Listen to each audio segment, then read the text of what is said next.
So she can.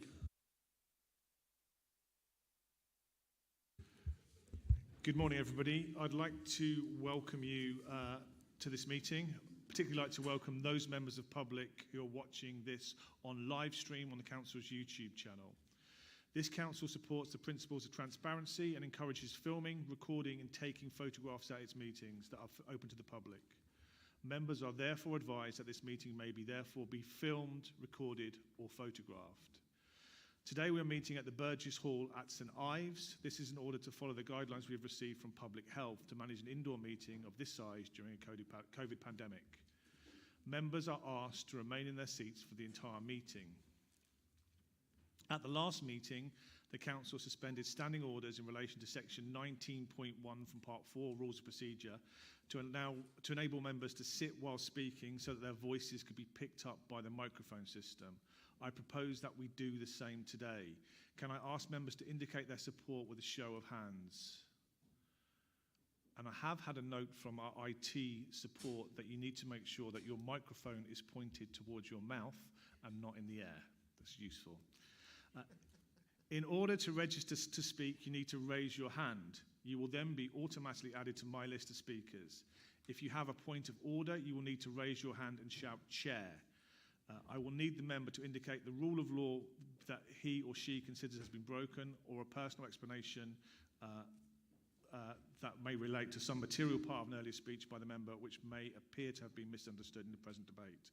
Can I ask members to turn their mobile phones to silent or vibrate while the meeting is taking place? I have received apologies from... Oh, okay, whatever I just did worked. Sorry, I'd just like to simply declare my membership of the GCP Assembly. Thank you, Chair. Thank you, Councillor Goff. Yes, again, in context of item number 9E, declare a non-pecuniary interest as I'm a board member of the Greater Cambridge Partnership. Councillor Beckett. Same again, GCP Assembly and Transport Working Group. Councillor Machini. Right, I'm on the board too. In fact, I chair it, and I will mention that in the speech. I hope that's all right. I think Councillor Shayler is also going to say the same thing. Yes, I'm also a member of the GCP Assembly. Thank you very much for those declarations. Agenda item number 4 is public question time, which allows members of the public to ask questions of the Council, provided that they've given advance notice. No questions were received, so we'll move to agenda item number 5, which is petitions, which allows members of the public to present petitions in accordance with the agreed protocol. No petitions were received, so we'll move on to agenda item number 6. Agenda item number 6 should have been a recommendation to extend the 6-month rule for Councillor Bird. But as I'm delighted to say, I can see Councillor Bird in attendance today. With the, let's have a, well done. Welcome back. With the agreement of the meeting, I think we can withdraw this item. Any objections? Agreed. To that? Thank you. Agenda item number 7A is recommendations to full council from the Staffing and Appeals Committee relating to the Senior Manager Pay Data and Pay Policy Statement 22-23. Can I ask the Chair of Staffing and Appeals Committee, Councillor Murphy, to move the recommendations set out on page 13 of the report to be adopted, and ask her Vice Chair, Councillor Shayler, to second, please. Thank you, Chair. As you can see, the Staffing and Appeals Committee met and considered these matters. Both matters, indeed, the Senior Pay Data and Pay Policy Statement and the separate item to come, pay gap reporting, and unanimously supported these items, and we recommend them for support for the County Council, full council as well. Thank you. Yes, and I second that. Thank you. So we'll now move on to debate this item. Don't see any hands.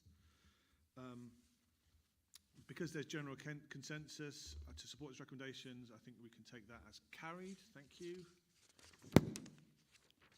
Item 7B is recommendations to full council from the Staffing and Appeals Committee relating to pay gap reporting. Can I once again ask the Chair of the Staffing and Appeals Committee, Councillor Murphy, to move the recommendation set out on page 30 of the report to be adopted, and ask her Vice Chair, Councillor Shayler, to second, please. Thank you, Chair. I've said I have nothing more to say in a way than I said for the other matter.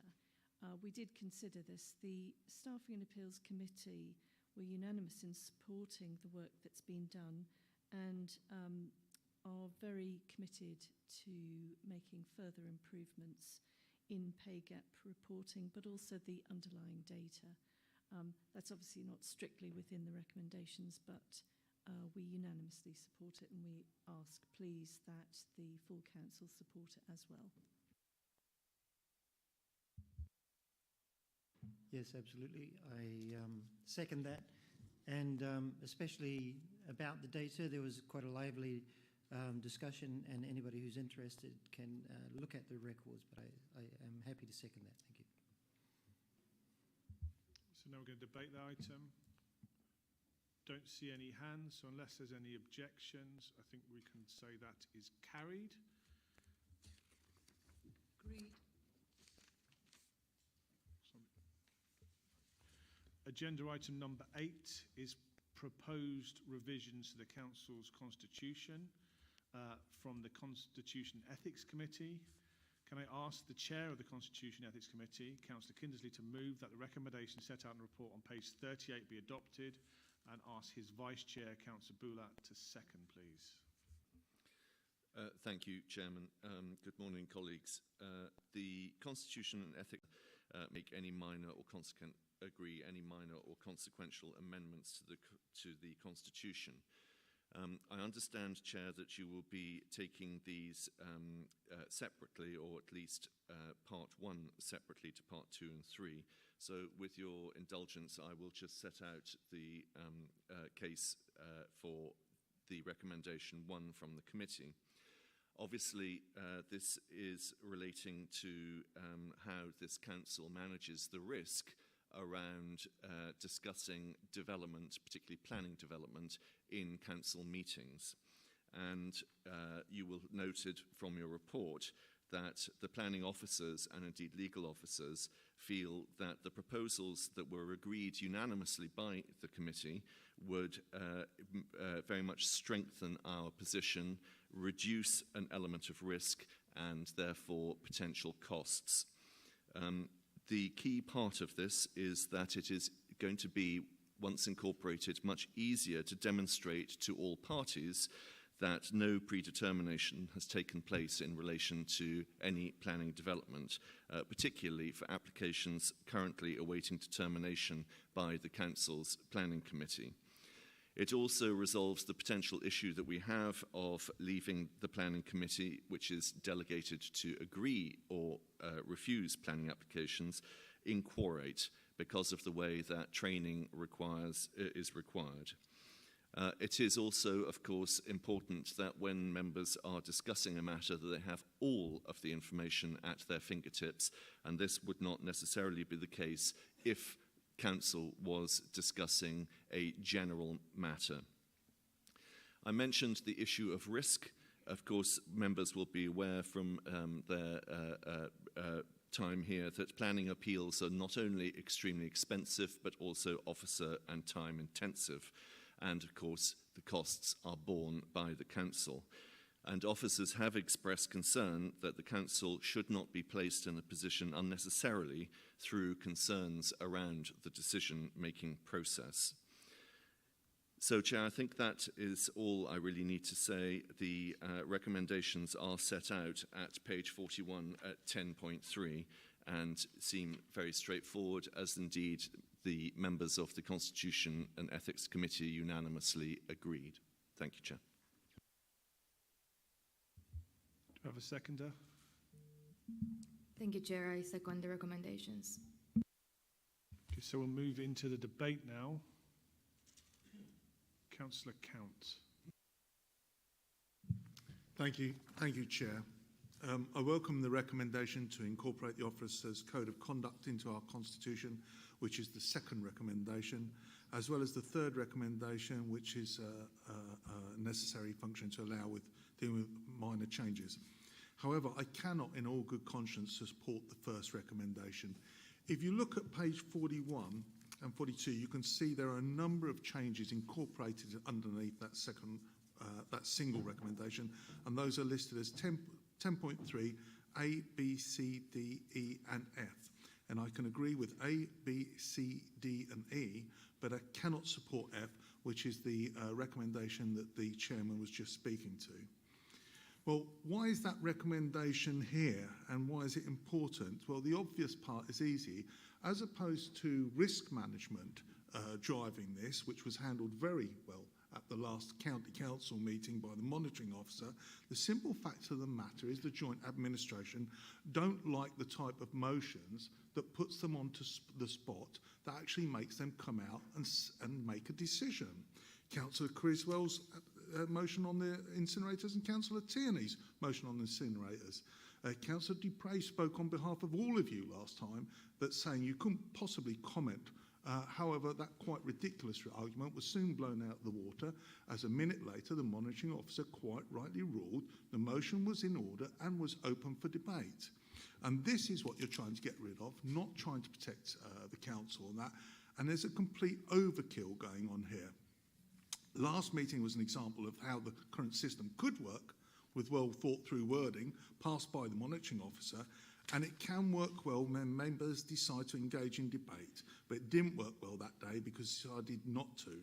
Now we see how you have plotted to stop yourself being embarrassed again and prevent the public from seeing you make a decision. I have no doubt today there will be some well-rehearsed but untrue counter-arguments, such as the ones we've just heard, about how we cannot stray into planning matters. And whilst much of this is nothing more than smoke and mirrors with nothing of substance to hang your hat on, this proposal has gone far too far and is overkill by ruling out even the most tenuous links to planning matters. This proposal removes the right for council to debate anything to do with planning applications, where we are a statutory consultee. And let me give you an example, and to help me give that example, I'm going to address individual councillors directly. Councillor Sebastian Kindersley, Councillor Susan van der Ven, Peter MacDonald, Brian Mills and Maria King. I'm sure you're all acutely aware of the upcoming Fakeham development proposal. Can you imagine the impact of any element of that 25,000 housing proposal so important you would want to stand up in front of full council on behalf of your residents and help shape and input comments to the statutory consultation response, or even make comments to planning with the weight of a full council resolution behind you? If you allow this constitutional change today, that right disappears. I can address Councillors Stephen Ferguson, Derek Giles, Simona Taylor, all representing St Neots. Do you really think that further development of the East-West Rail proposals and the associated housing is unworthy of your attentions? Do you think your residents will appreciate it when they discover you willingly gave up the right to be heard as a councillor, as their voice on such a significant matter? If you pass this recommendation to do, that is what will happen. Because if the joint administration forces this constitutional change through, you are telling your residents you will never want to convince council you have something important to say on matters of substance like these on your residents' behalf. So to return to the subject in hand, this is not a minor detail, this is not semantics. I cannot and will not support this recommendation because I will not be party to you depriving members of engaging in legitimate debate, nor be complicit in denying the public the right to hear that debate. Thank you, Chair. Thank you. Councillor Tierney. Thank you, Chairman. Back when the incinerator was first proposed for Wisbech, it obviously was a big issue for the area in which I live. And I brought a motion to first the County Council, and I was very pleased to get near unanimous support. I can't remember exactly how many, but it was close to unanimous in opposing the incinerator. Now, I know that went on to become a national infrastructure project, but at the time we didn't know that would be the case. The same concerns were raised about the conflict with planning, and we found a way around that, and I was very grateful for it. It's been hugely powerful. Now, I don't know what the end result of that will be, but it certainly gave us a start, and we then went on to do the same at district and at town. And it's one of those things, cross-party things, which perhaps for all different reasons, but we all opposed it, and we were able to say so and use the democratic process to underline it. I think that was really useful. Now, I don't know the reason for this proposal, really. I've heard what you've said, I heard what Councillor Count just said, and I don't know the background, really. But I would caution you to think carefully. This is one of those things which, if you'd been in opposition and we'd proposed it, you would have screamed blue murder about it. You absolutely would. But once you become in control, the position changes. And I understand why. But you may not always be in control, and you may rue the day that you made this change. What you're suggesting is that because of some cost and some difficulty, we cut a piece of the democratic process out forever. It can't be the right thing to do, and I don't believe every one of you thinks that it is. And I would just say, have a rethink about it. I understand the strategic purpose from a political point of view, but I think you should consider that the actual reality of it is more important than that. So please don't vote for this. Thank you. Thank you, Councillor Dupre. Thank you, Chair. I welcome these proposed changes to the Council's constitution, and in particular the proposal not to permit motions to be submitted to full Council relating to live planning applications. There are several compelling reasons for this restriction, and Councillor Kindersley gave them in introducing the report, but I will reiterate 3 of those reasons. Firstly, setting Council policy on a live planning application by way of a motion at a full Council meeting could give the appearance of predetermination or bias. A costly appeal or judicial review by the applicant on grounds of predetermination is less likely, and also less likely to succeed, if the Council has not debated such a motion. Secondly, setting Council policy on a live planning application by way of a motion to a full Council meeting would require councillors who had taken part in the debate to excuse themselves from taking part in the meeting of the Planning Committee to decide the application, because they had taken a position on the application in advance. In some cases, this could leave the Planning Committee unable to form a sufficient quorum of uncompromised members to perform its legal role and decide the actual application. And thirdly, setting Council policy on a live planning application by way of a motion at full Council meeting is likely to happen before all the necessary information about the application is available. This would result in the Council taking a position of policy on a planning application while not in full possession of the facts. For these reasons, I fully support this proposed change to the Council's constitution. No argument whatsoever was given against it at the meeting of the Constitution and Ethics Committee, and its referral here was rightly unanimous. Nothing in this proposal stops individual members speaking out on behalf of their constituents about planning applications in their area. That is absolutely part of the job of individual members, and it is quite right that they should continue to do so, and this motion in no way, this proposal in no way impairs that.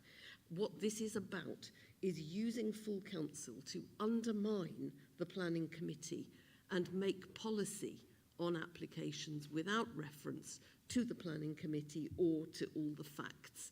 Finally, I would draw attention to of Councillor Count to the fact that this motion, this proposal, the paper that went to Constitution and Ethics Committee does in fact come from the monitoring officer. Thank you. Would anybody else like to debate this proposal? Councillor Schumann. Thank you, Chairman. Chairman, I believe this forum is a fantastic forum for the public to engage with us. We've seen that this morning, the importance of the ability for the public to have an impact, be heard and hear our debates. And that's why this forum is probably the best place in which to bring issues which resonate with the public, probably more so than any other, which quite often are matters to do with planning, as we've seen time and time again. The ability for our members to act in a way which is appropriate and demonstrate behaviour which is in line with the constitutional requirements about declaring interests, about not being predetermined, is something which we all do almost every meeting we attend. And again, we've seen that today. We don't have to be closed-minded, And we are mindful that if we are going to compromise ourselves, we take the necessary steps of declaring an interest. We have the structures in place and have done for many years in order to deal with these matters. Predetermination does not apply to the council, and Councillor Dupre's statement was incorrect. Predetermination, in the eyes of the quasi-judicial process of planning, applies to each and every member. If a member is unable to demonstrate a non-predetermination, they excuse themselves. Again, a well-established tradition. You cannot expect, and Councillor Camp referred to members of the planning committee who live in a certain area who may be outspoken on behalf of their residents to not find themselves predetermined. This ability for full council to debate these issues is no different from that. I have absolutely no idea where any member, and Councillor Dupre's statement suggests, would think that by debating something in motions sets council policy. That is just simply untrue. It doesn't set policy. I've never known council to set policy in this manner.